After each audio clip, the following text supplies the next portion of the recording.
Okay.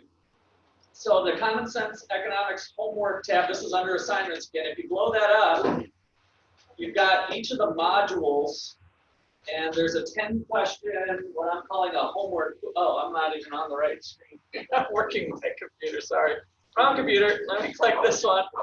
Okay. We'll get it figured out here. So once you click that link, I gave you this is just a link to the content, so that you guys can have a quick link if you need it. But then each of the homework modules, which is 5 through 11 as we discussed, once you click this, it's going to bring you to a little quiz. You have multiple attempts, unlimited attempts actually. And so then you click begin. And all I have is the question 1, 2, 3, all the way down to 10. And then you have this link to the question set, which will bring you to a new window. And these are your 10 questions. So then you're going to do, whatever you think your answers are, A, B, C. And then the system's going to tell you which ones you answered and whether you got it right or wrong. And then you can go do another attempt if you want, or you can take the score you got. Make sense?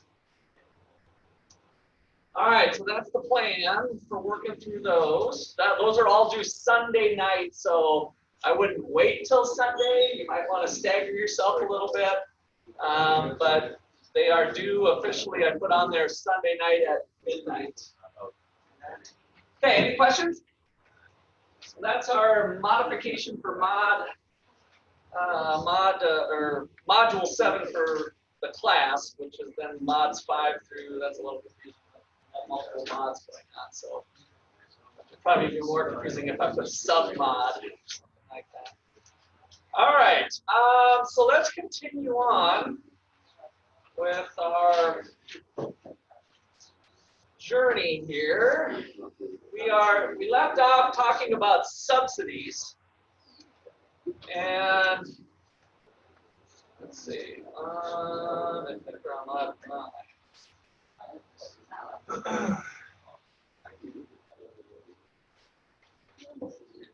Yeah, okay, so we're on 3.7 for this content. And so what's a subsidy from the government? Money back. What's the government do? Go ahead. Is it money back to you? Money back from the government. So they're cutting you a check rather than you cutting them a check. When you cut the government a check, what are you paying? Taxes.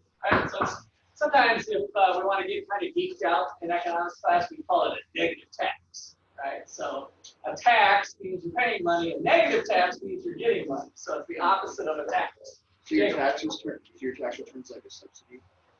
So your tax return is like a subsidy? No. You mean your refund? Yeah. No. So basically you overpaid the government throughout the year. So every paycheck you make, they're taking some money out. And generally, if you didn't do the right level of deductions, or if you claimed the right number of dependents, or there's a system you can do. You can have you can do whatever you want as far as how much is taken from each paycheck. But if you don't take enough out of each paycheck and you owe the government at the end, then there is a penalty associated with that. So ideally, you want to time it perfectly so that it would be 0 when you settle up with the government in April 15th. But if you overpay, then you'll get a refund back. And so that's what the refund is. That is not a subsidy. That's your hard-earned dollars back into your hand.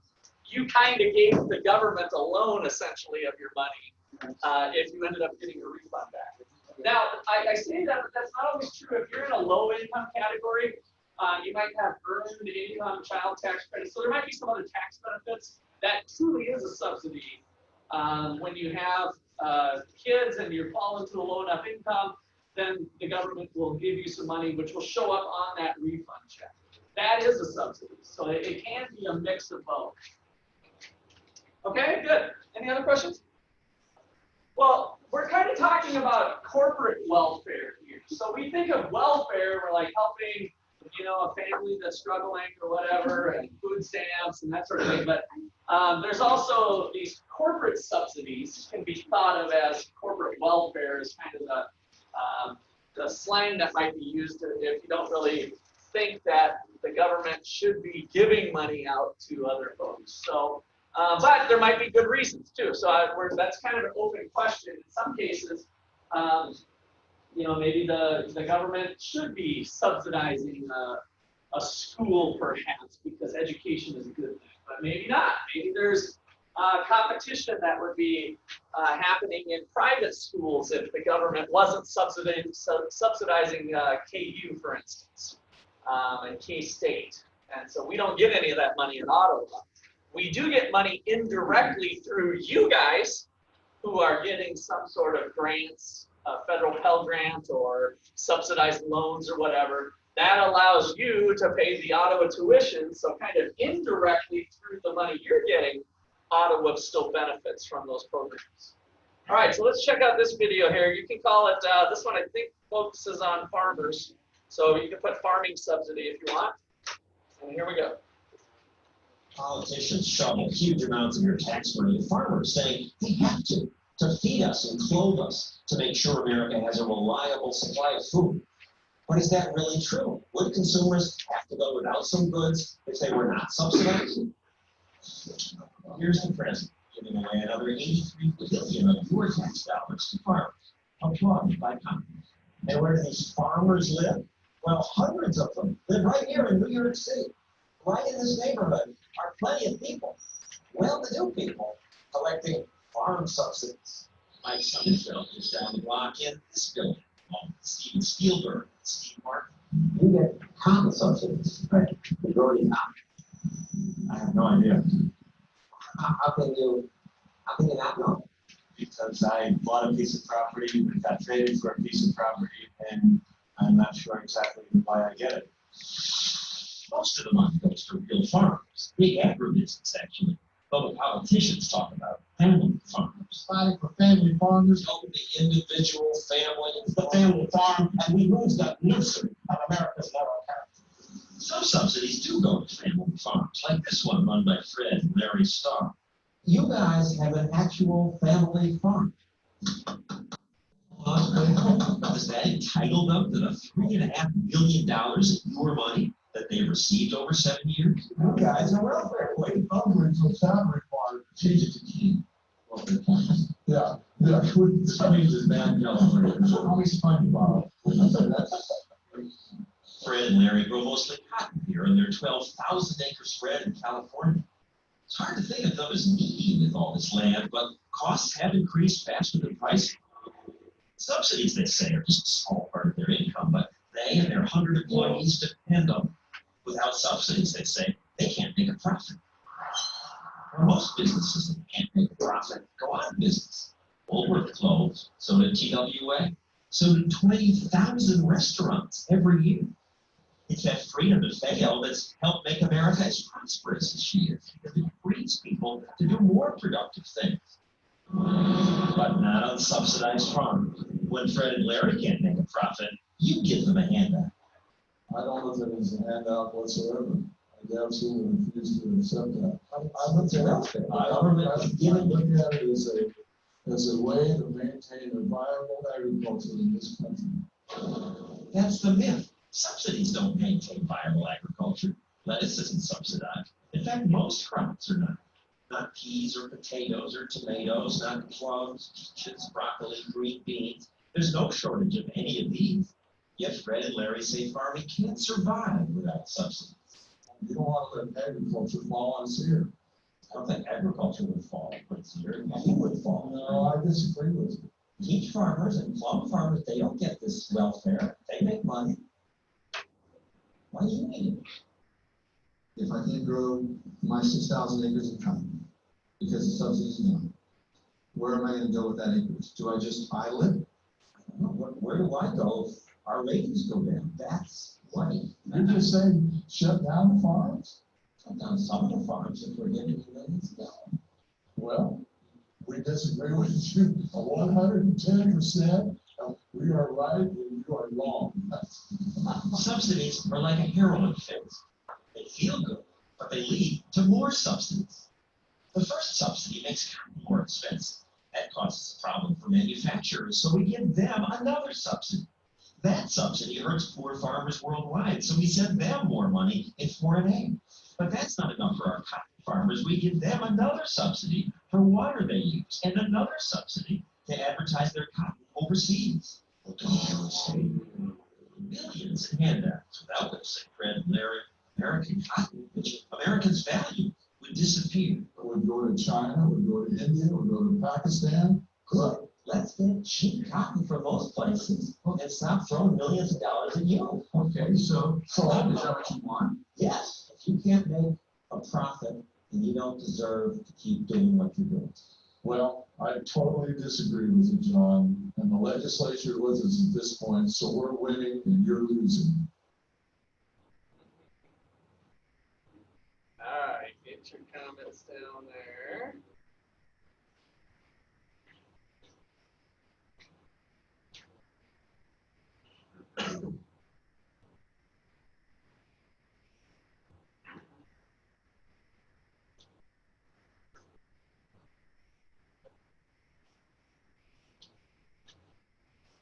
So, takeaways from now on.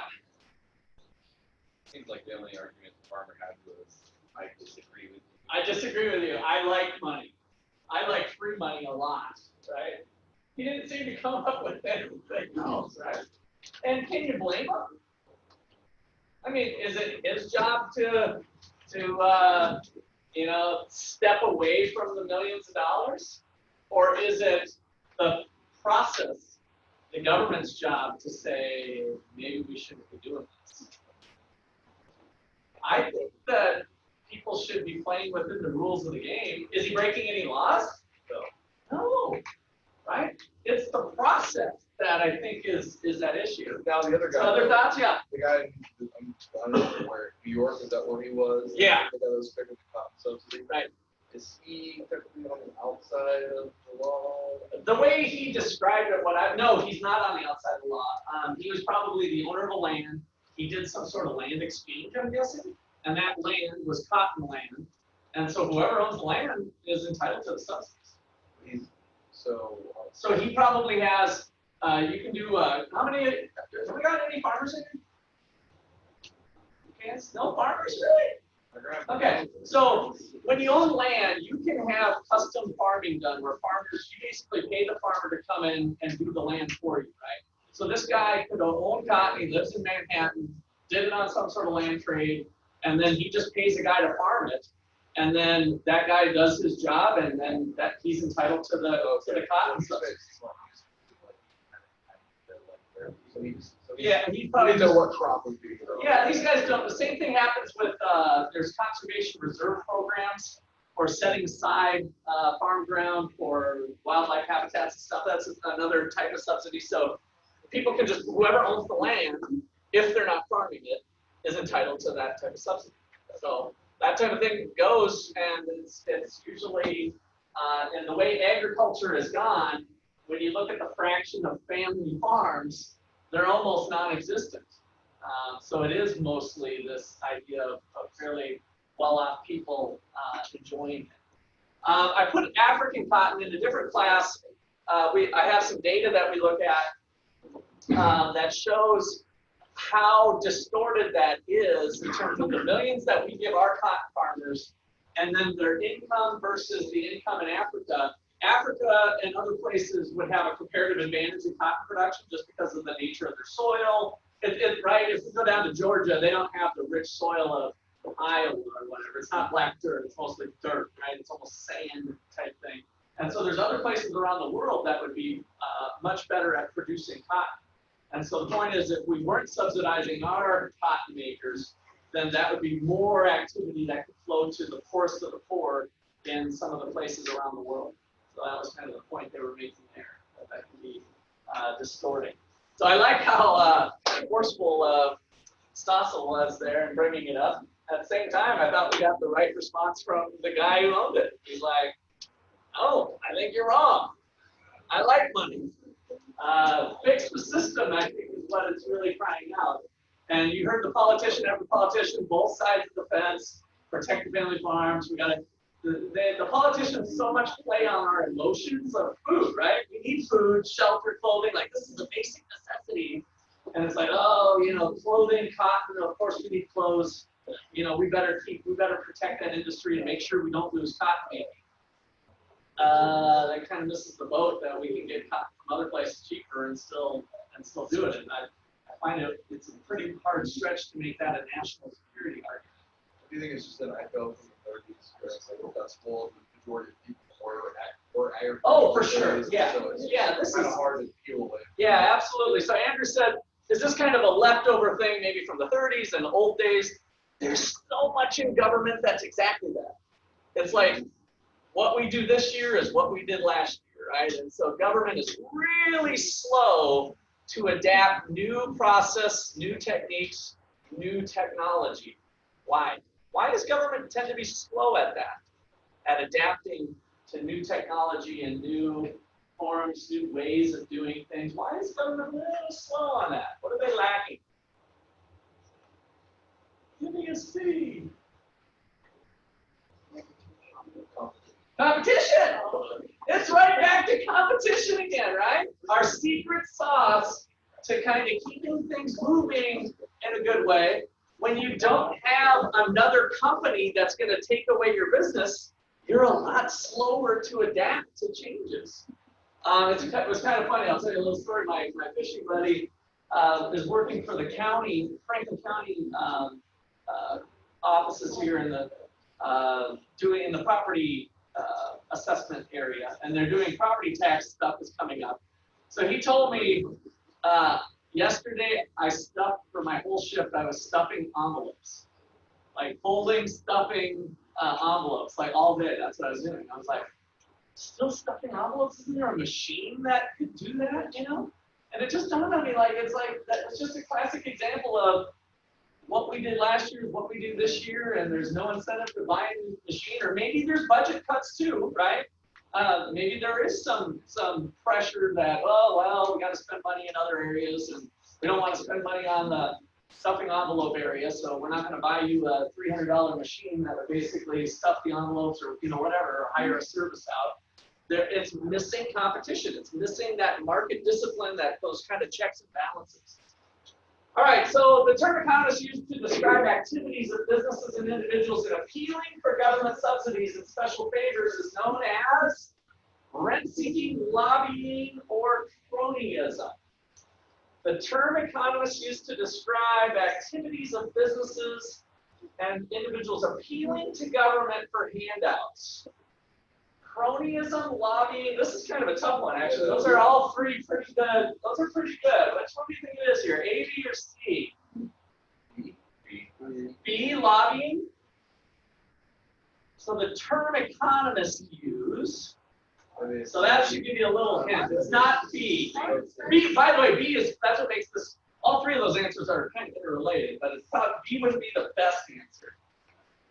C, right? The economist, cronyism, kind of the new word. But rent seeking is right in there too. So these all kind of go. Rent seeking is specifically the activity that you're taking away for asking for money to get the subsidies for whatever reason. So it's all real close here on those three things. So, all right, I got one more here on this section. Giving money away. Giving money. Now that sounds crazy, but it's true. This is even more true for government programs that try to give away money to grants, subsidies, and other handouts. You know why? To explain, I'll need to tell you about something called rent-seeking. If you try to give away money, unless you're giving it to one person or group in particular, without opening it up to any competition, people or firms will expend resources in order to get the money you're giving away. In effect, they're paying for the opportunity to get the money. Here's an example you all recognize. Suppose a college gives a scholarship for the best 20-page essay. The scholarship is $10,000. In this case, you have to write about what kind of flower would you like to be. The money the college is trying to give away is what economists call a rent. A rent is a prize, something more than you could normally get, and more than you could get with any other activity. Now, the rent is not the problem, but it wouldn't be if the school gave it away in a lottery. The problem comes when we ask people to compete for the money. That competition is called rent seeking. All the applicants would spend a lot of time and effort trying to make their essay best. So suppose 100 students apply for a $10,000 scholarship, and on average they spend 15 hours working on a 20-page paper. Suppose their time reading, doing chores, or working in the job is worth about $8 an hour. Let's add the costs of this competition up. The school tried to give away $10,000, but the students spent over $12,000 of effort without really edifying themselves in the process. This scholarship was a net loss overall. Sure, the winner's better off, but even her net benefit is slightly less than $10,000, that she had to work so many hours to win it. In other words, you can't give away money, at least not without incurring a lot of costs in the process. This is an extremely important lesson to remember when we talk about the government giving money away.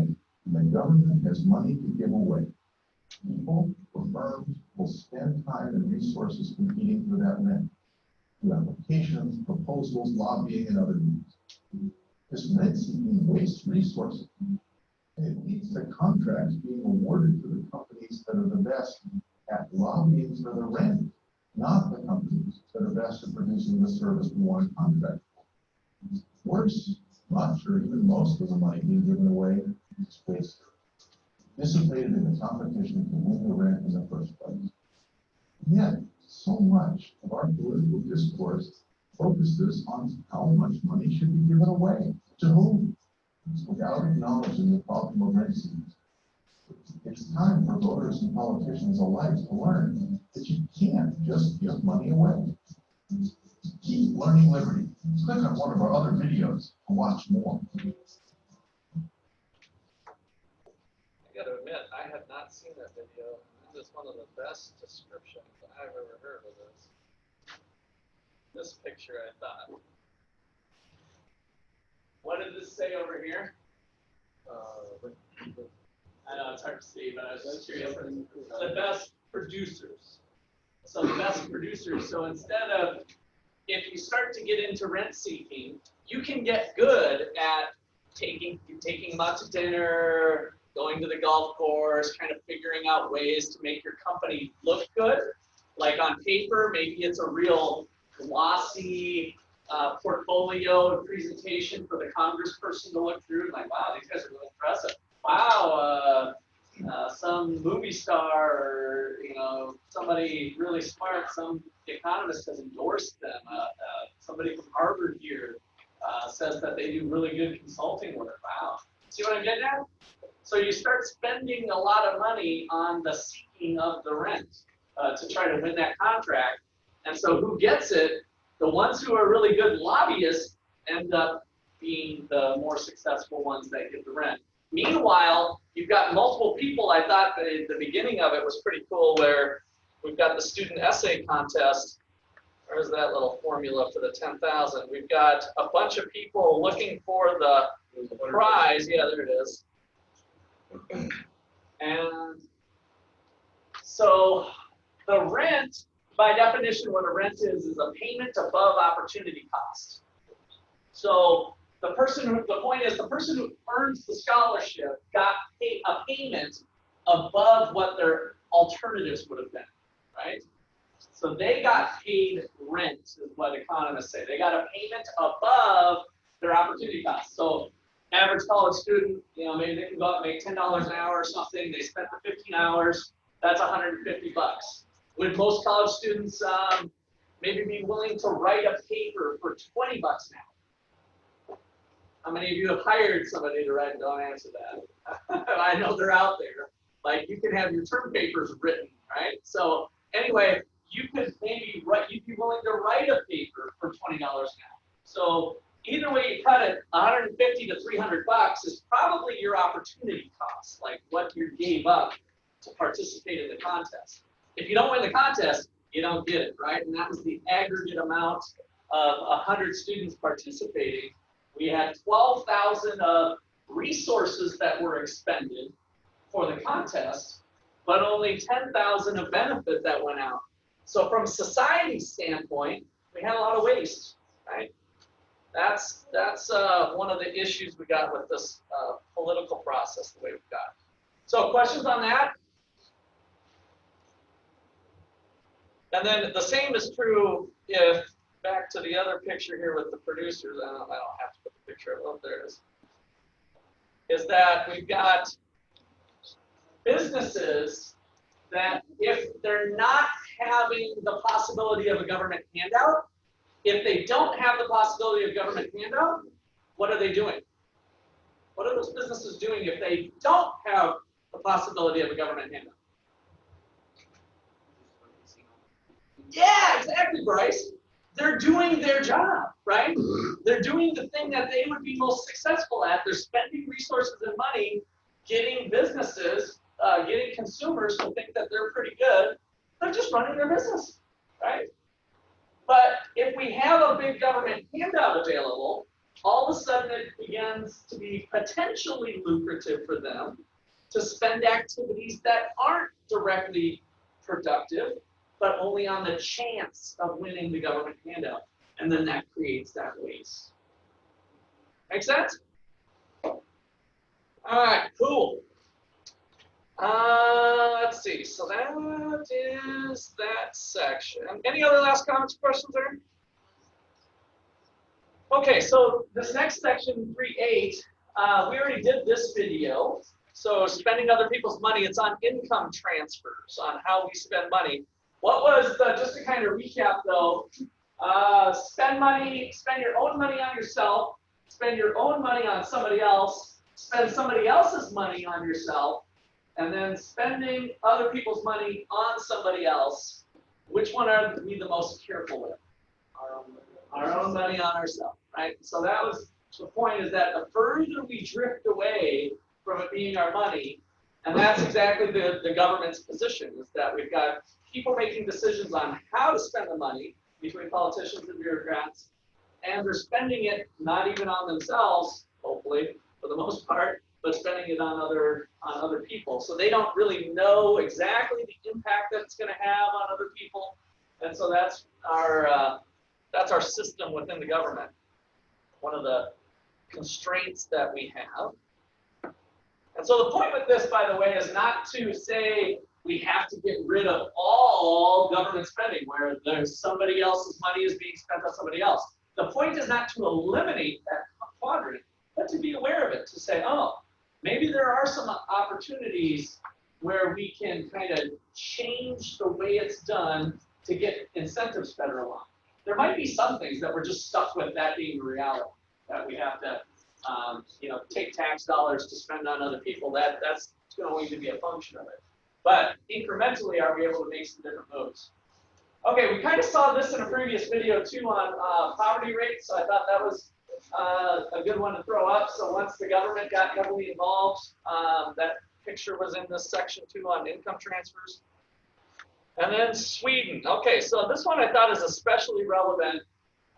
We've got our self-proclaimed democratic socialist Bernie Sanders, and he's pointing to countries like Sweden and Denmark and some of those Norwegian countries that, we should really be a little bit more like them. So let's see what this one has. So you can call this video Sweden.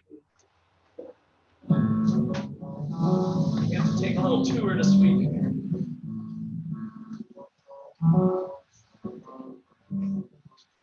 My country has made an effort to make people's lives more equal. We have relatively free markets in business. It's fairly easy to start a company and compete without being stopped by licenses, regulations, and tariffs. But when people are allowed to compete freely, some win and make a lot of money. Some lose and they lag behind. That's when the Swedish government steps in. To reduce differences of outcome, we tax heavily and redistribute wealth among our citizens. To many, this is the best of both worlds, since we don't really have equal chances in life. Some people have parents who give them an interest in learning, a vision and opportunities. Some don't. Some are lucky in the genetic lottery, and some aren't. Some have good health, and some don't. To reduce the gaps that such differences might lead to, our government steps in. Sweden chose to make equality a priority in the 1970s, when we were already one of the richest countries in the world. Taxes were raised and benefit systems were made more generous. Public spending almost doubled between 1960 and 1980, from 31% to 60% of GDP. Some would say that this has made our country better, but it has also reduced the rewards for working hard and taking risks.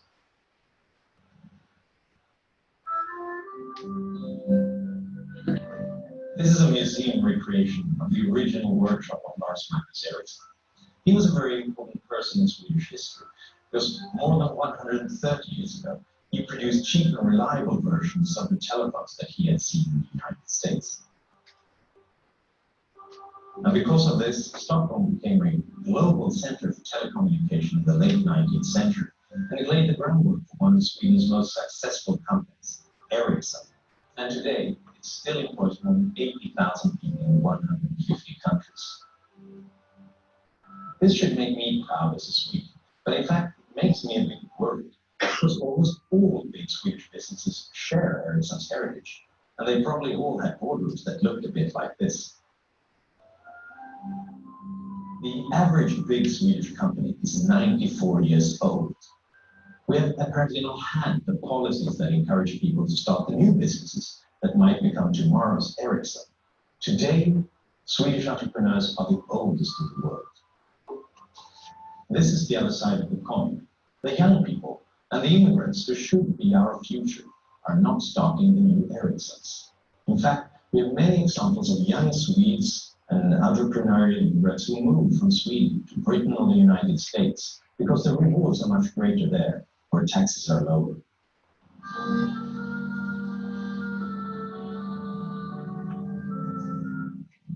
In many suburbs like this outside of Stockholm, the unemployment rate is higher than 50%. Even in the midst of the economic boom, almost a quarter of the working age population in Sweden did not go to work in the morning, but got their checks from the government. It does seem to support the view that economic incentives matter.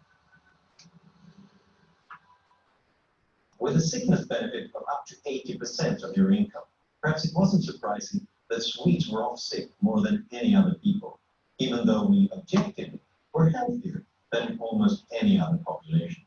In 2004, sickness benefits absorbed 16% of the government's budget.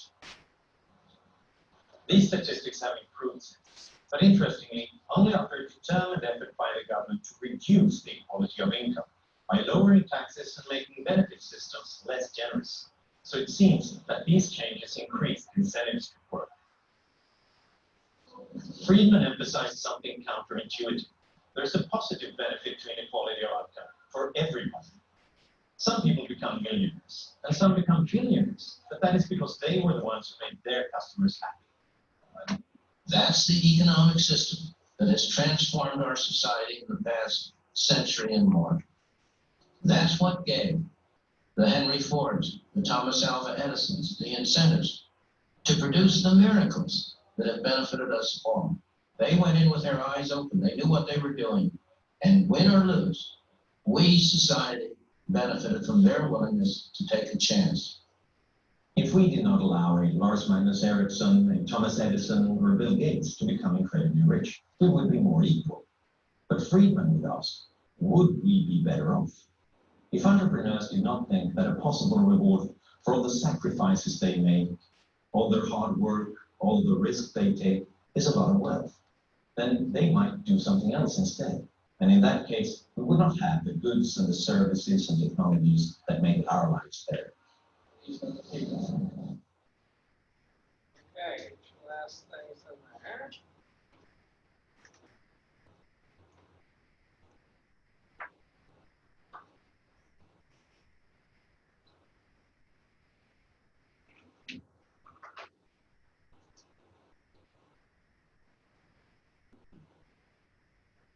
What do you guys got back here on that video?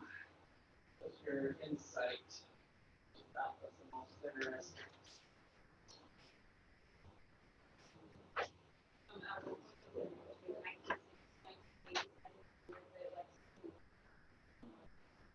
In Sweden? Yeah. between 1960 and 1980, something doubled. Anybody want to help Leanne out? I think it was GDP, yeah.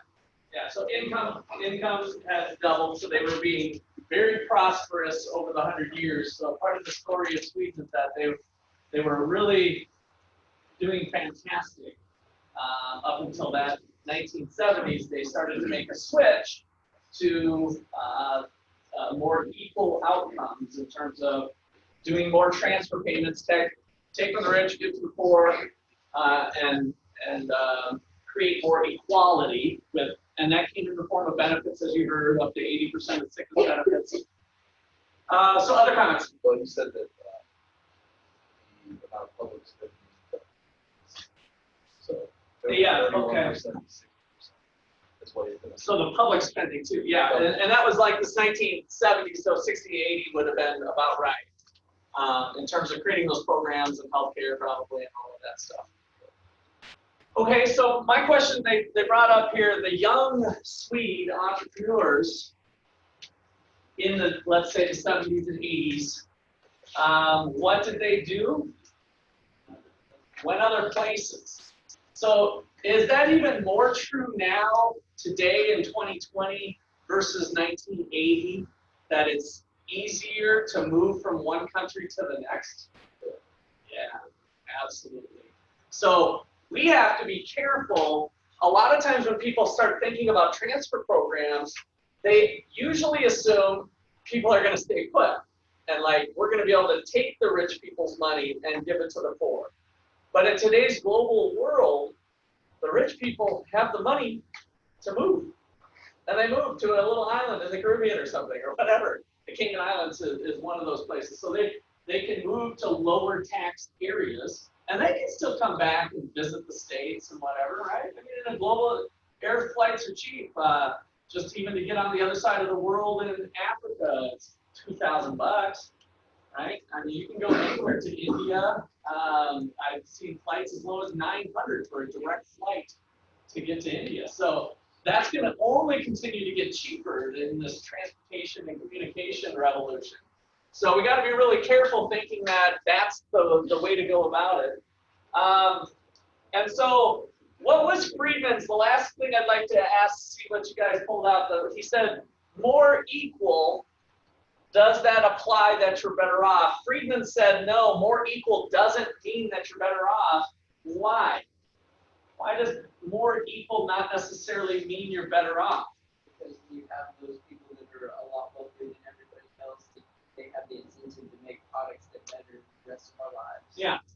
So we're carrying them around in our pockets, right? I mean, different types of innovations, the stuff that has happened, and the technologies that's gone on, the poorest of the poorest, some data I'm going to show you, in countries with more economic freedom, the poor are relatively 10 times richer in some cases than the poor in not so free countries.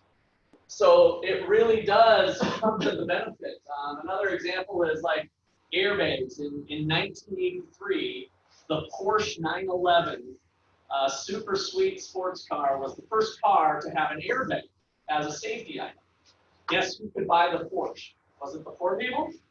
No, it was the rich people. But what happened was airbags are in everywhere, right? So that innovation first appealed to the rich, but then as the economics kind of evolved over time with maybe the cost going down and the safety being a plus and lots of different things, bottom line is what once appealed to the rich is now available to all of us. We all are better off. Every car, a poor person driving a $2,000 car, you guys might know this for your car. I don't know what you're driving, but does it have an airbag? Yeah, it's got an airbag, right? So you're as safe as the rich, some of the richest people around in 1983.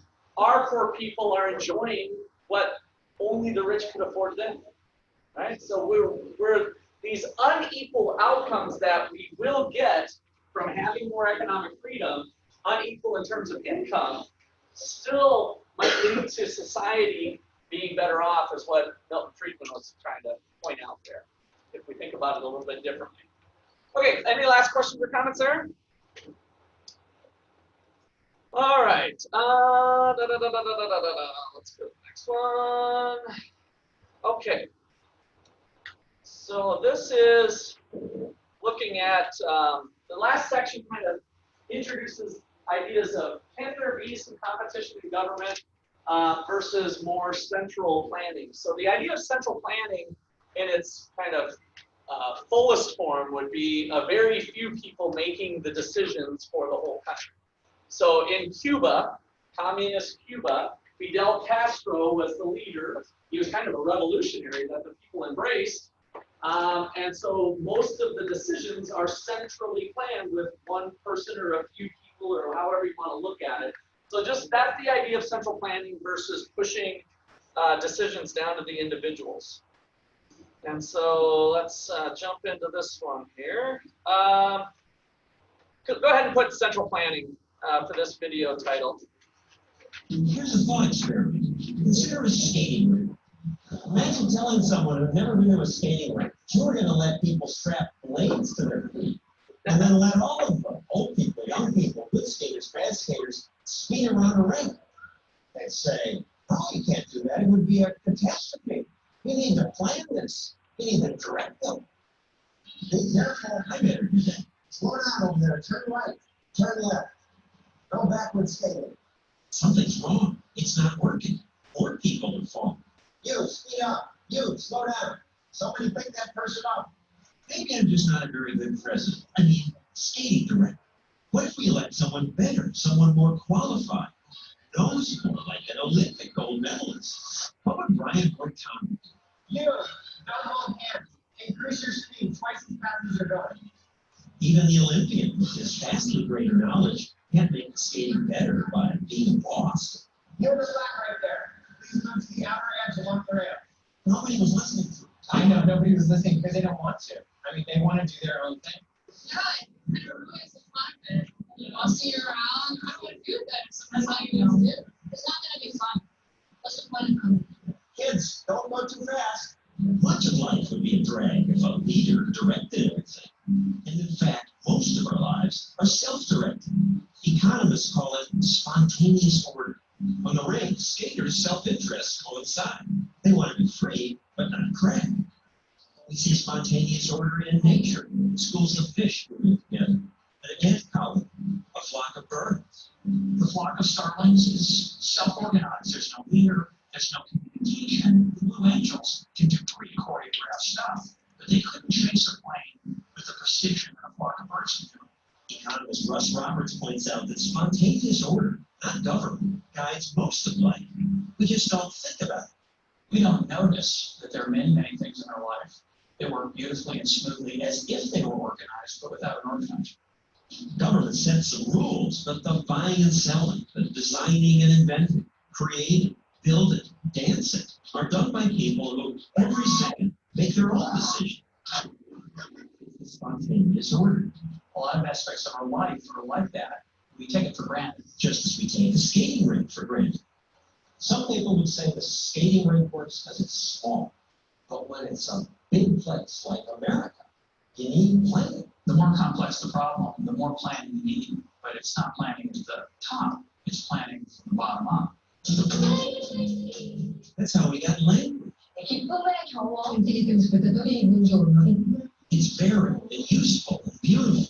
Au cœur de la crise, un document réalisé. But people once said we need a better universal language, Esperanto.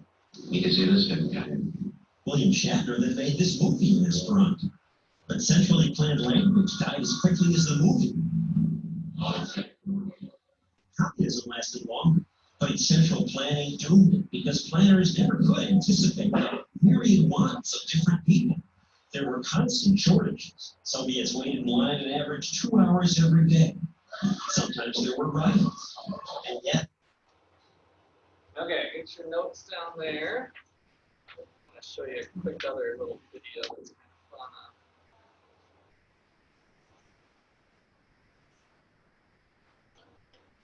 So try to give me a definition for spontaneous order, what you heard from the video. I'd like you to kind of put it in your own words. Write it down on your sheets. Yep. I want you everybody to kind of think about that.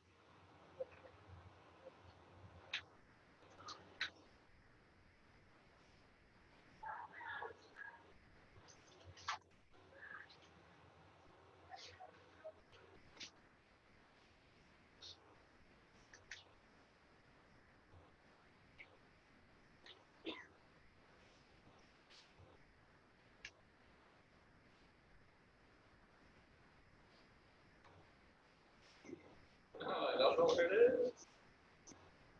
It's a really cool little video that I'd have to search later. I'll show it to you. Oh, here it is.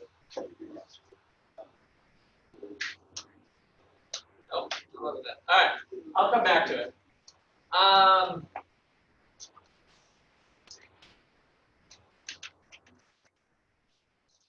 So, what did they say about the complex thing? So, as it works for a skating rink because it's small, people might say, but for society, it's more complex.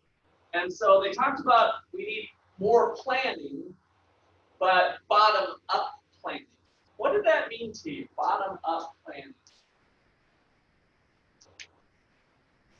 Bottom up.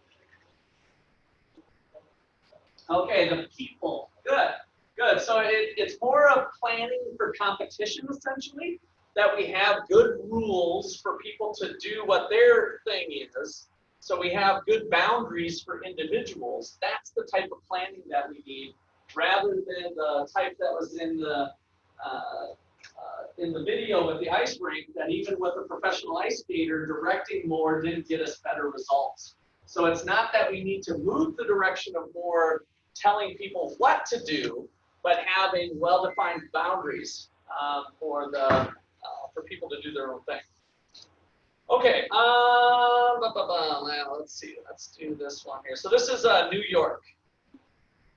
Let's put the title out on New York. I wanted to. I guess I didn't find that. No, I'll play this video and then I'll find my thing and we'll talk about spontaneous order. When most people think about New York City, they think about skyscrapers, Central Park, the taxis, and the subway. They think of an extravagant place where rich stockbrokers go to work and movie stars go to play. But far outside Manhattan, there's another New York. Beyond the final subway stops, there are no cabs and few buses around to take people where they need to go.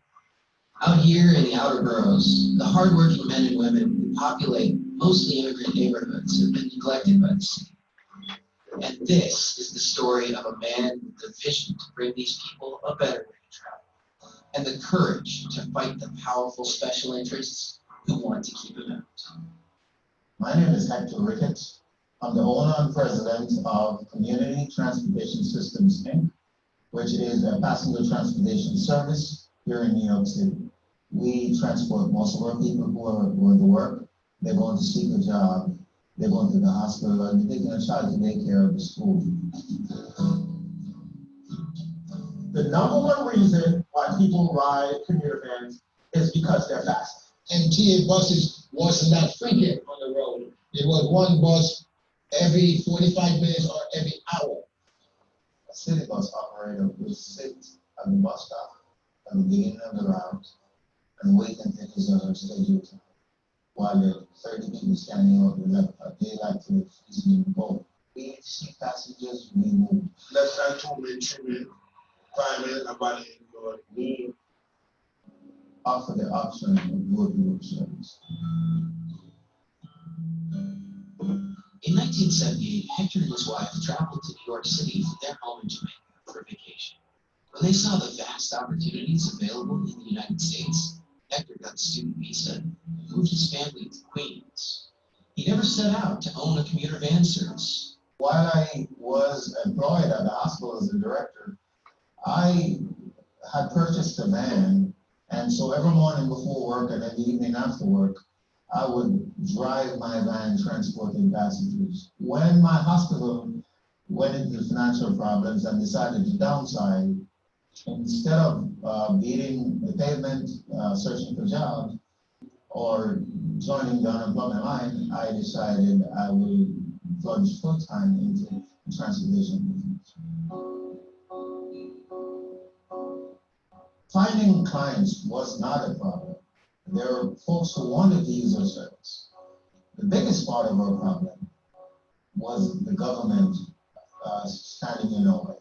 The more you remove yourself from the subterranean economy, the more you can observe competition to mass transit. Even though the MTA has been neglecting consumers, the bus drivers realized that it was an infringement on their ability to maintain bus services to keep the route. So there's always been a clash between the drivers and the bank. The government perceiving us as competitors to the mass transit transportation system. And so there were so many obstacles in our way that removing those obstacles almost became a full-time job. No victory came until the Institute for Justice got involved and took the commuter vans on as their clients. The city argued that because these were public streets, the city had the authority to regulate all activity on, and in doing so to allocate the means of transportation available to the public. These were hardworking entrepreneurs who provided a desperately needed transportation service that at the time of the lawsuit was providing transportation for over 60,000 people a day. And those people only paid $1 per ride, whereas city buses charge passengers a fare of $1.50 while depending heavily on taxpayer subsidies. For example, the Q5 route in Queens required a subsidy of $3.96 per rider just to break even. Commuter vans are unsubsidized. All these guys that just got there, they don't take any dime from the government. And we're able to provide the same service at a lower cost than the government. They had one big problem. They were outlaws. The city could limit the number of vans that could operate. They would limit the areas in which I operate. They would limit the duration of my authorization. And it also says that I'm prohibited from discharging or picking up passengers on any street in the city where buses travel. Hector and the other drivers risk tickets and worse, so they can help people get to work, deliver urgently needed health care to homebound patients, and to earn a living and support their families. And from the beginning, leaders like Hector have provided a strong voice of encouragement when others would have given up. I've often been asked, why are you so passionate and why don't you let it go? I'm passionate because it's something I believe in. I'm passionate because it impacts the lives of so many. 80% of my operators have kids in college or kids who have graduated college. I myself have 3 kids who have graduated college. I am responsible for their well-being. The nurses that we take to work on a daily basis, they have families too. The spin-off economy from what I do affects a vast number of folks in our community. So one can't help but being passionate about this. What is being done to suppress the growth and development of this business is unfair. It's un-American, and some might say it is actually immoral and illegal. I'm extremely proud of the fact that our business puts people to work to take people to work. And oftentimes, my colleagues have decided they want to throw in the towel. I'm saying that the mission is not complete. And we want to leave a lasting legacy. We will continue to lobby, to fight, to negotiate with the city and the state until our business is free of the stranglehold that local laws have on us. Okay. So with that one, I think we saw an example of when the government does get competition. What can it do? It can keep it out, right? So unlike the market system where everything's voluntary and we want to encourage competition, this is just one of many different types of cases where, because of the government's power, they can create laws to shut it down, shut it out. Uber, how many of you guys have ridden at Uber? So Uber's been contested in a number of states, New York just being one of them, because the taxis are upset with Uber because it's competition. Well, in many cases, the taxis are put into place by the local governments. So there's a real tight tie between the taxi company and the government in some municipalities. And so that is how they've been able to possibly get some laws passed that Uber's not safe, that drivers are dangerous, you can get raped and killed if you don't have the government blessing with a certificate or a license to be able to drive people around. Kind of similar to what this guy was doing, right? And so you can see we've got a lot of different ways to weave a story of protecting the consumer that may just be trumped up, not true, depending on the circumstances. So, questions or comments on the video? I did find my video that I was looking for. I just didn't know how to spell Ethiopia. So that was, I guess I need to put a little bit more in. There it is.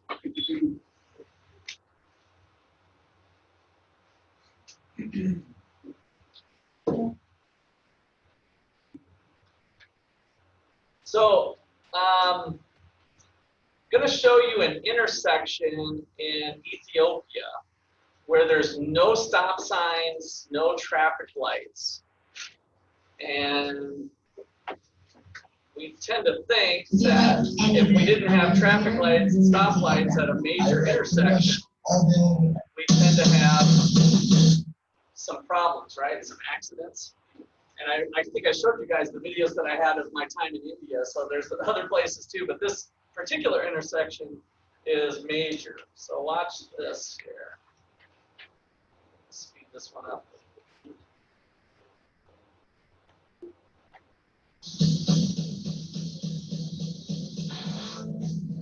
So there's about 5 lanes of traffic, pedestrians, nobody guiding traffic, no lights, no stop. But maybe more importantly, no accidents.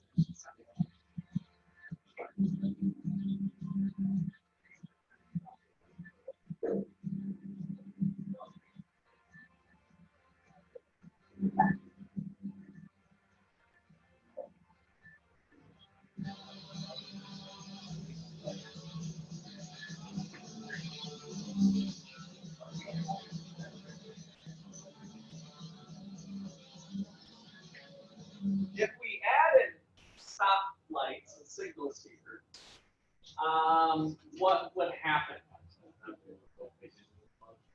They might not pay attention as much. Good. So your alertness level would probably go down. How about the productivity of the road, so to speak, of getting yourself from A to B? Would it slow down traffic or speed it up? Slow it down, right? So that's just kind of one interesting thing. I'm not saying we should, abandon all stop signs and stoplights in the United States, but it does make us think sometimes that some sort of order can emerge without a single person planning for it, right? So that's this idea of spontaneous order, is that through our culture and customs and, these pedestrians over here kind of looking and the drivers of the cars being alert, and kind of, so customs of, does the person have the right of way? Does the driver have the right of way? There's no rule here, you guys, right? But an order emerges kind of all on its own without necessarily having guidance one way or the other on how we should do it. So it's kind of similar to the skating rink, but at a little different level. Okay, a couple questions. So there weren't any crashes in this video, but are they more likely to have accidents than we are here? I don't know the answer to that, but I don't think so. I was surprised with India when I was there that there wasn't an accident on every street corner. I mean, it's just insane.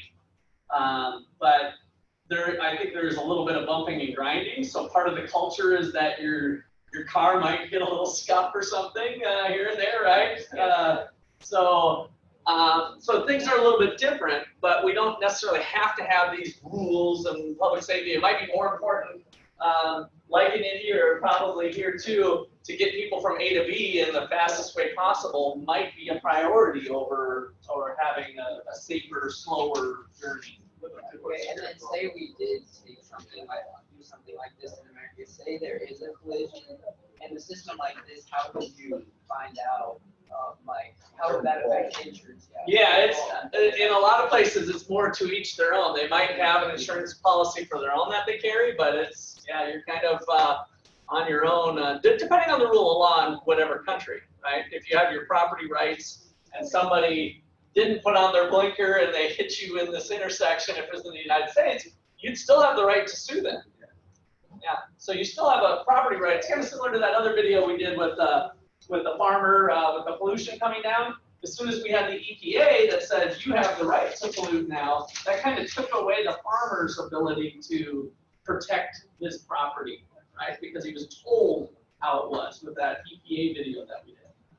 And people like to point to the Autobahn and saying that it doesn't have a speed limit. There's also a difference in how people are trained. So like in Germany, it's really expensive to get a driver's license, and it takes many more hours of training and things like that. I think it ends up costing like 10 times as much as it would in the United States to go through driver training. For driver training. Yeah. I mean, so different customs could, evolve, and the main thing is to say so much of human life is actually spontaneous order. We just don't think about it. It's like it's on autopilot. And so then when a problem happens, we tend to say, oh, the government's got to figure that out for us. When really, we might not need that. Maybe it's a rule or a bumper along the way to do that. So here, especially with our elections coming up here, a lot of places have democratic elections. Is there good competition in government in the centrally planned system? So this one you guys can call, I can't remember, it's kind of New York again, but. We assume government has to be in charge of so much. But given how the government's managed things like public housing or the American you can just put Stossel government to try something new. Today there's a revolution afoot. Private entrepreneurs are doing things people used to say only government can do. Take something as basic as drinking water. Government usually provides that. Trouble is, in much of America, city water departments have let the pipes rust. In Jersey City, New Jersey, got so bad the water didn't taste good. Sometimes failed government's own tests and kept getting more expensive. City workers told Mayor Brent Schundler there wasn't much they could do. They couldn't even slow the price increases. I said, can't you get the costs down so we don't have to increase rates? And they said no. Can't be done. It's an answer heard in bureaucracies everywhere. So Schundler did something unusual. He put the water contract out for bid, and a for-profit company won. Within months, a private company had fixed the pipes the government couldn't fix. But how can you trust the drinking water to some outside private company? The reality is our water is safer and cleaner than it's ever been before. For the first time in years, the city's water meets the highest standards, and for less money, the private company saved taxpayers $35 million. What if they screw up? They're fired. They're toast. I don't care. If they blow it, we're going to give the contract to somebody else. That focuses the mind. I have to say, there's nothing like a hanging, the prospect of a hanging, to concentrate the mind. That's the difference. Government's a monopoly, so it has no real competition, no incentive to innovate or try harder. These men worked for Jersey City Water when the department said it couldn't be done. Now they do what couldn't be done. Are you working harder now? Yes. You're always on the go. Every day something different. So were you goofing off before? Sitting around drinking coffee? Well, occasionally, yes. I work for the city. Profit provides a strong incentive for private firms to keep costs low and quality up. There's no comparative incentive for government-operated firms. Thus, it shouldn't be surprising that often private enterprises are able to provide the traditional public services for less. Okay.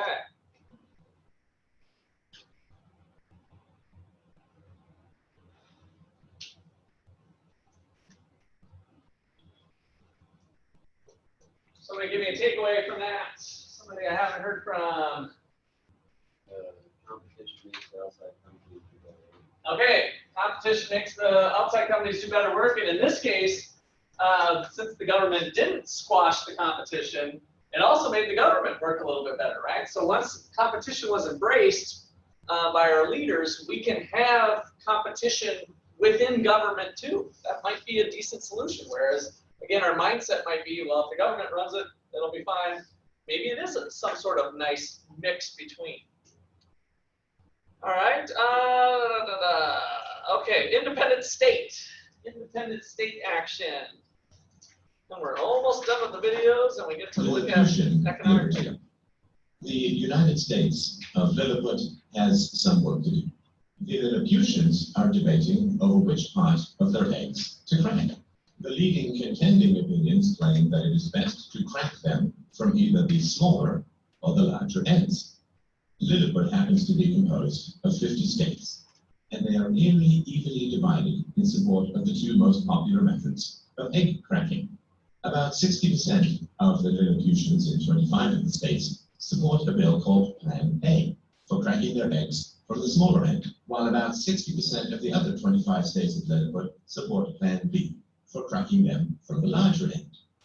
The national government of the United States of Lilliput could decide which of these opposing plans should be implemented, but if it does so, then only 50% at most of the Lilliputians will be happy with the outcome, and at least 50% of the Lilliputians will be unhappy with the result.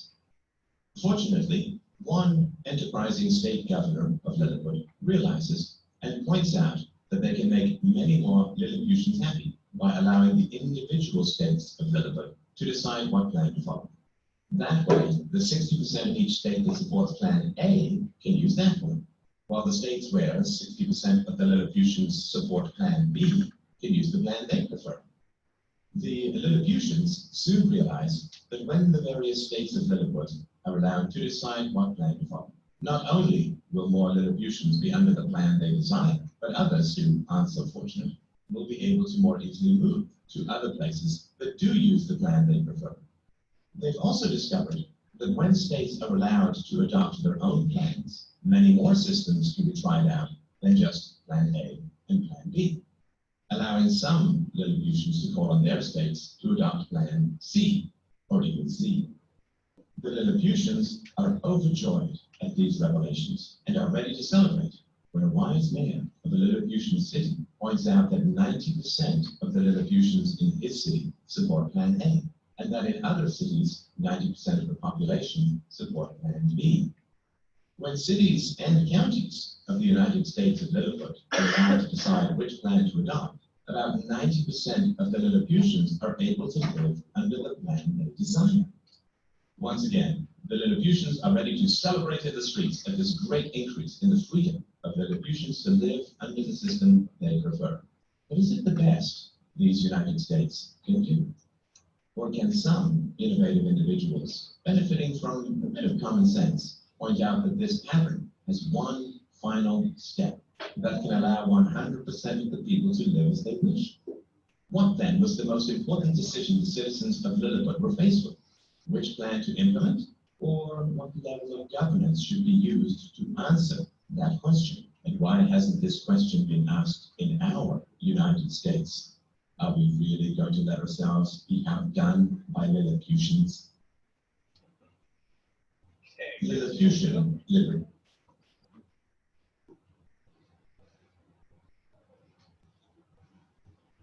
So, maybe from some other classes, maybe even high school, I don't know. You guys know what federalism is? What is federalism? Anybody? Or like a strong federal government. Strong federal government. Yeah, that's a good guess. It's not right. But Ben, I think that's worth an extra credit question because you were the brave one and threw out the incorrect answer. Federalism is the difference between federal powers and state powers. That's part of it, yeah. So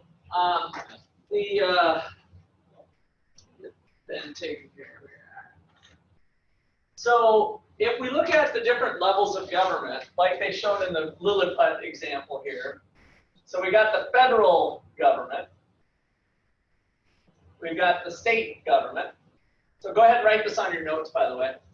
So federalism, federal government, state government, and then local government. In fact, we could even go county government to make this is, I know we have some foreigners in here, so your thing might be different. And then finally, the city government. That's pretty much our levels that we have in the United States. And so the big question with federalism when we started off the country, according to Lilliput, where should the power reside in terms of making laws?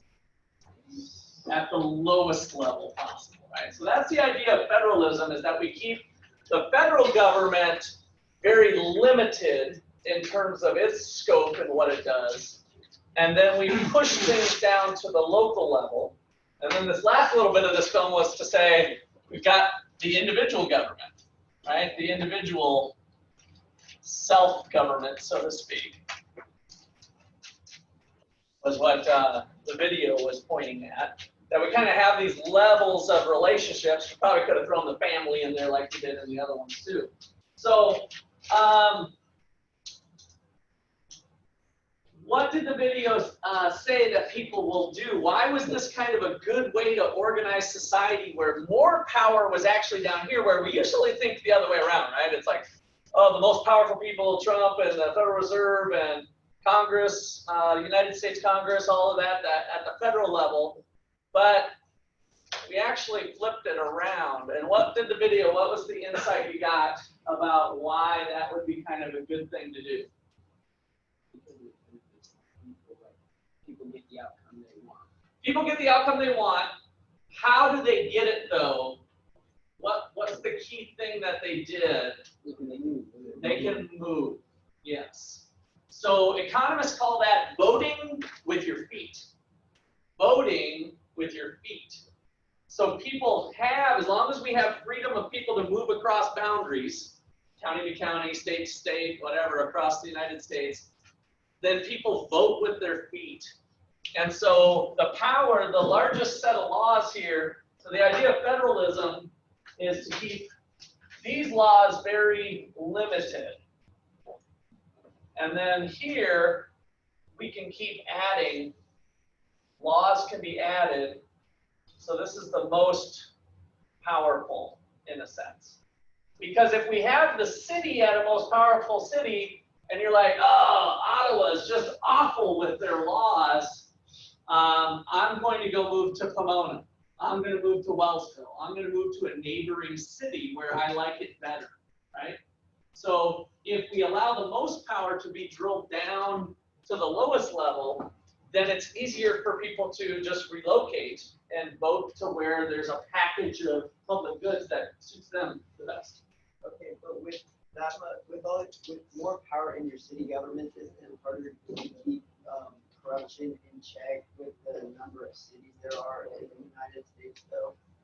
No, I don't think it's any different because they are free to create their own laws, as long as they're not violating these laws. So, for instance, we don't like racism, right? So you can't make decisions based on the color of skin, for instance. Let's make that a law for all of the state. Everybody in our nation has to follow. But that's just like one guideline that helps protect individual freedoms. People with different colored skin then have the equal rights, and the federal government has established an individual property right that you've got just as much right to do as somebody of a different color skin, right? So we kind of use that as a very limited scope up here. And then as we move down here, we can get down to whether couches are allowed on porches. That was one that was relevant for me in property management years ago. So do we allow couches to be on porches? If you're wondering where that came from, it's from, I lived in a college town and had lots of apartments. And so neighbors started saying, oh, these college kids are always putting their stupid, junky couch, and it's getting rained on and looks like crud, makes the neighborhood kind of junky. So yeah, we can pass a law that says no couches on porches, perhaps, right? And maybe that makes sense for that city. If you don't like that, we don't want to pass a federal law that says no couches on porches. There might be some people who think the United States would be a better place if all across the whole United States we didn't have couches on porches. But we don't want to do that because there's plenty of other people who wouldn't feel the same way, right? So we're going to push that power down to the local level. And so as we move down, it's kind of a pyramid where the federal government is the most limited in terms of scope. And this is where most of the power lies. If we kind of have a pyramid of power, we've got limited power at the federal level, and we push the power down to the states and down to the cities. Okay, any other questions or comments there? All right. I think I'm going to do, let's see, I'm going to do one more. So this one's called state action, I think. This is short too. Why are living standards so different for people Living around the standards, world? sorry, is what I meant to say. Living On standards. average, people who live in the countries on the right don't live past 60 years old. But in the countries on the left, people live nearly 20 years longer. The countries on the right, the poorest individuals earn less than $3 a day. But in those on the left, the poor earn 8 times as much. The difference is economic freedom. These countries have the least economic freedom in the world. These, the most. The United States is in this list. And how long will that last? The U.S.'s gains in economic freedom in over 20 years have been completely erased in just 9. Still dropping, America ranks lower than Canada for the first time ever. Driving this decline is a growing government burden of overspending and unnecessary regulations. During the Bush years, government overspent so much it nearly doubled the U.S. debt. Under President Obama, spending is on pace to double the debt again. Excessive regulations have made things worse. The Directory of Federal... Just on that, just to bring it more current, Trump is helping that, or... So we got Bush, Republican, Obama, Democrat, and now we got Trump. This is in terms of deficits here of spending over that contributed to the debt. So the debt grew by 4.4 with George, 5.5 with Obama, and now Trump decreasing. No, He's a spender too.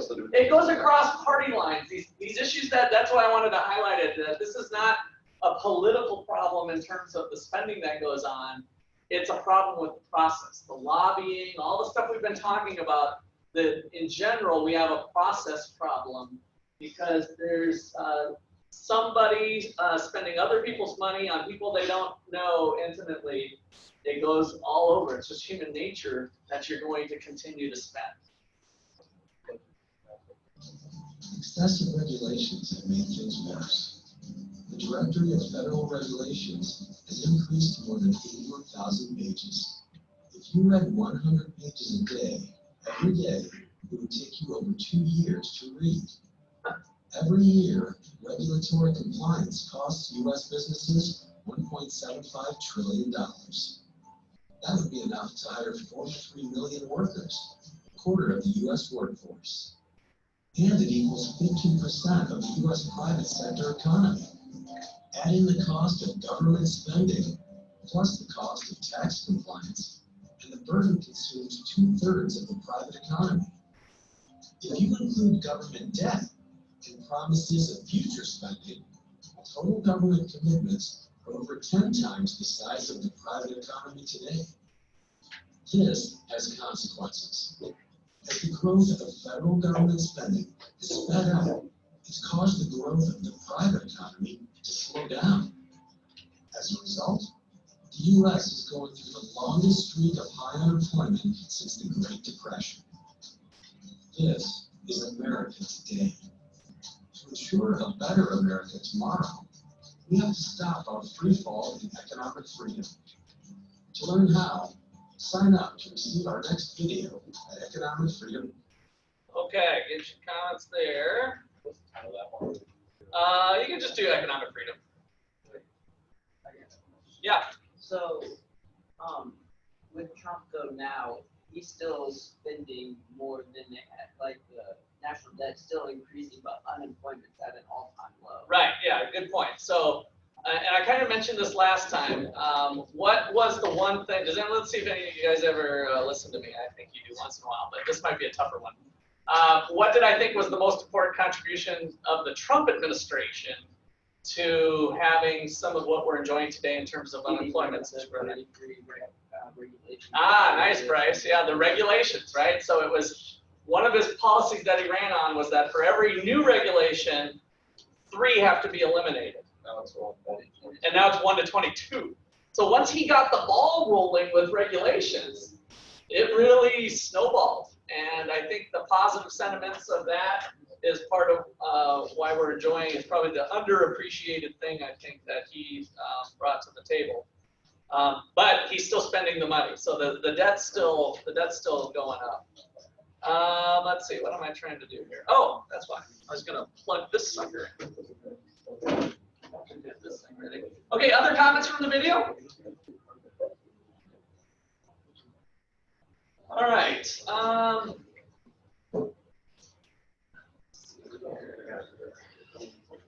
So I think I told you guys I presented to the state committee on economic freedom, and I'm going to show you what I presented the senators here on this. It was a subcommittee meeting, and this is the same slide deck that I presented them. So you guys are going to get a little taste of that.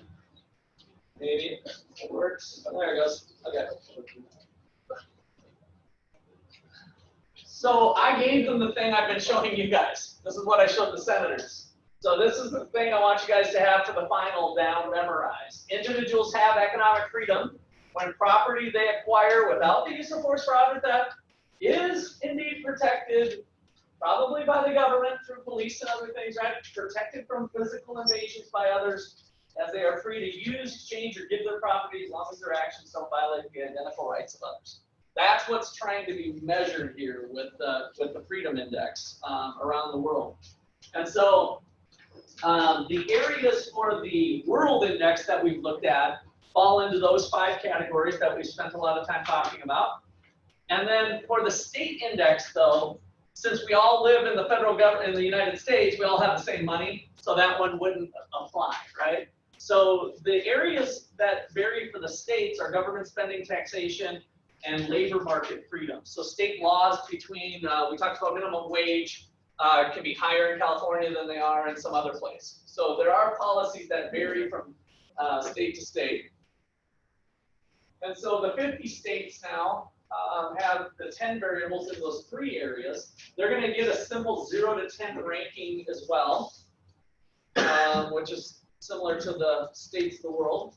So then I told the senators about the World Index real briefly, because the whole focus was meant to be on Kansas, but I couldn't help myself in showing, what the bigger data set was. And so this is data from the most recent index. Most free countries, 36,000 in terms of income per person, least free, 6,000. Right? Pretty dramatic in terms of income per person. Might be some unequal income, by the way. And so then, but this one is the one where you really start to see how the poor can be helped even with unequal outcomes. In the most free countries, the bottom 10%, I mean, this is really the poor of the country, right? $10,600 is their income in the most free countries, $1,500 in the least free. And that adjusts for the stuff we talked about in class, purchasing power parity and inflation. That's taking all that into account.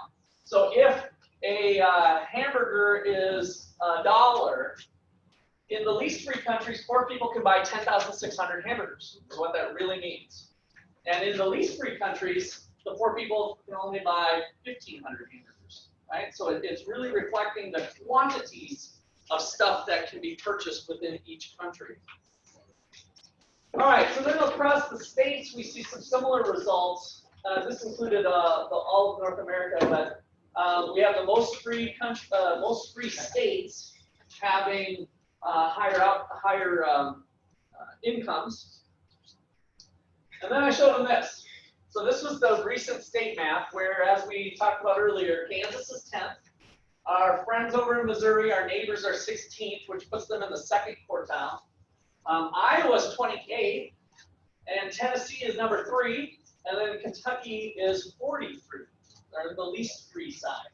So we can see how that varies across. I picked those states because I wanted something close to Kansans as I was talking to the senators.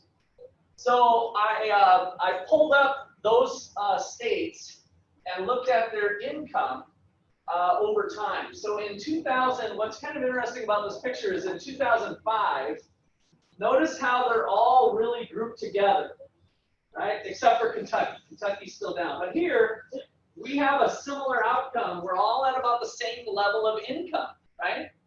And then over a long period of time, the levels of economic freedom change to present day 2018.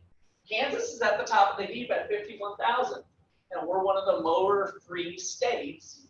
Whereas in Iowa and some of the other places, the incomes are less. And so my point to the politicians were that these things do take time. Like if we change a policy today, don't think that tomorrow it's going to, work out. That the idea of economic freedom as long-term adjustments, as people start to believe that I'm living in a state where the conditions of policy are going to be pretty stable and pretty free. Now all of a sudden I'm willing to put in longer-term investments and put my money there, right? That sort of thing. Yeah. I saw that California was like on like the lowest quartile. Yeah. But they by themselves are like the sixth largest economy in the world. Just took California out, and they were the only country that had the sixth largest economy in the world. Yeah, so large is just in terms of how much sales they have in terms of income. Right. So a higher population and a larger geographic area will help to do that too. Sure. Yeah. But like New York isn't as large as California, but they don't their economic size is not quite the same. Yeah. So actually, I'm going to get to some of that here in a sec. So give me a little bit once I switch to another thing. So size in terms of economic activity can vary with income. All right, so there's the top 10. And I just wanted to highlight again kind of Kansas in the top 10. Here's the bottom. So New York is at the bottom. Minnesota, that's where I'm from, the former my old resting place of socialist Minnesota. I love Minnesota, don't get me wrong, but they kind of do things a little bit different up there. And then these are the areas. I was using the index. The reason I'm going into a little bit of detail here is this is something you guys could do with your paper project that's due, right? That's coming up. You could dig into some of these areas if you wanted to.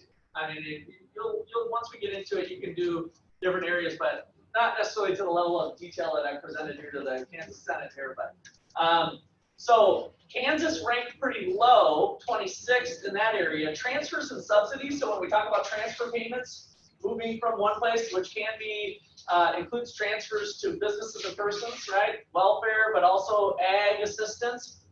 We rank pretty high. So we don't do a lot of that in Kansas compared to other places, which is one of the reasons we are ranking a little bit higher. And so you can kind of start to piece. Remember, each one of these gets averaged out for the category rankings. Overall, in taxes, Kansas is 29th. We are not so hot on property taxes. So this was some other people were presenting stuff on property taxes. Are pretty high in Kansas. So different ways that we look at the level of the tax rate. Some states don't have income tax. And then minimum wage. So Kansas, 11th. We look at kind of our level of amount of people with income versus the overall income for the state. And then government employment as a percentage of employment. We have a lot of lingering little government agencies in little towns sprinkled around Kansas is what I learned was maybe contributing to that. And then over time, the policies that we make in the different areas, I just kind of wanted to show them those states again and how they change over time. This is all stuff that I pulled out from the website that you guys can use that you will use for the project if you do the Economic Freedom Project. And Kansas has improved. So since 2000, the early 2000s, we were 26 in the labor market. Now we're 20th. We were 37. We're now 29. So the things that happen in Topeka at our state house, they do have an impact on our overall appeal as a place to be. So these were my recommendations to the senators. I kind of took the ones that kind of red flagged a little bit. I said, I think these are the areas that you guys as policymakers could maybe make some improvements on to increase economic freedom in Kansas. So that was the general presentation that I did there. So I thought it was good to give you guys a little more detail of how it works at that state level. Questions or comments there? Okay, I got the other one I want to show you.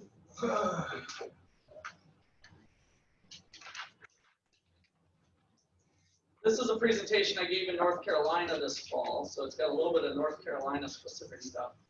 I presented it at a college, but it was in a small college town. And I ran them through similar to what I did with the national stuff.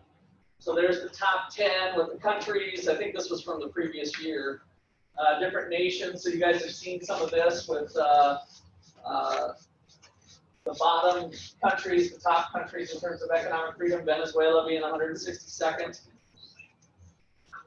And then when we talk about income inequality, this is something I haven't talked to you guys yet about. Some interesting things have happened over time. First of all, economic freedom around the world has grown. So in general, we're seeing countries adopt more freedom rather than less. So that's a good sign overall for the globe. And furthermore, the countries that are doing the changes are pretty much going from centrally planned economies to more market-based economies. And that is causing our income inequality to shrink. So you would probably think, if I took a show of hands, what's happening to income inequality around the globe, you might think it's widening, things are getting bad, the rich are getting richer at the expense of the poor, all of those sorts of arguments. But at the country level, that's not the case. And the reason is that other developing countries are growing faster than the high-income countries, the ones that tend to be more free. Because they're making market-based changes, they are growing faster in terms of income. So if they're growing faster than us, that's going to cause them to converge. And so we're seeing less income inequality around the globe at the country level. Okay, question? No? Good? Okay. Let me give you one last thing before we wrap here. So, life expectancy. This was in a couple of videos. 80 in the most free, 65 in the least free. Is that a decent amount of time to live your life? Yeah, we saw that in the other videos. Infant mortality rate, babies dying, 40 versus 6. Income share of the poorest, I already did. Extreme poverty in more free countries versus less free countries. Civil liberties, so your ability to vote, live in a democracy, have rights. We tend to have people with more rights than less in a more free economy. Gender equality we talked about. Better to be a woman in a more free country rather than a least free country. And happiness. Happiness is higher, more free. So statistic after statistic, we see a lot of good things coming on with the freedom. All right, last thing. I still got, I know you guys are anxious here, but let me just show you one last thing just to kind of, this freedom stuff trickles down to metropolitan service areas. So Kansas City, Missouri is really Kansas City, Kansas too. That is kind of our metropolitan area. And so this economic freedom stuff can impact at that local level here at the city government level. What sort of policies are there? Where's the freest county to live in? And what they found is that people here are leaving and migrating to other places.